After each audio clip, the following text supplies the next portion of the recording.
Back at Infocomm 2023. As you can see, I'm at the Blackmagic booth. If you're not familiar with them somehow, they make a lot of hardware, but also software. This video will be edited on DaVinci Resolve. We'll go see some demos of that. They also have cameras, Ultimate for chroma keying, and a lot of really cool stuff. So let's look around the booth, and maybe we can get a quick interview with one of the representatives here.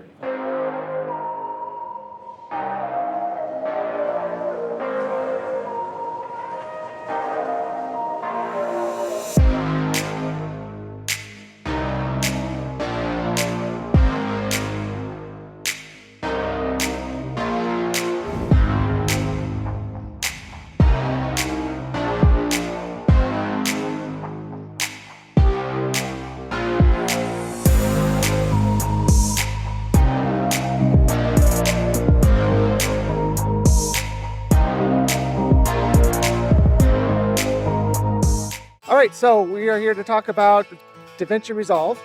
Tell me about this update that was recently released. Sure. All right. Hi. So DaVinci Resolve 18.5 is released at NEB, and it's in beta now.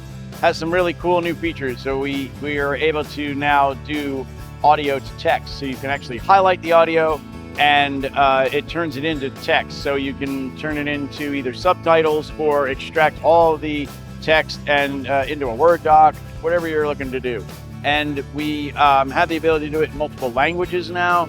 And it's a really cool, simple process to be able to do it, and great for documentary. But then you can also edit to a word. So once you analyze, you can go to keywords and it'll bring you right to that point on the timeline, so you can edit right on Word. Another feature that we added in the color page is to be able to relight an image. So the relight tool is very cool because it does analyze the scene in a 3D space to be able to add the light as if it was natural light, as opposed to, you know, something just a spotlight. Right. We added that. Now, there was a tool that we added last year called Magic Mask that we've now added to Fusion page.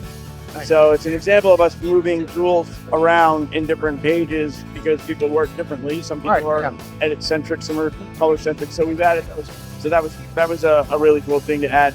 For more information, you can go to blackmagicdesign.com.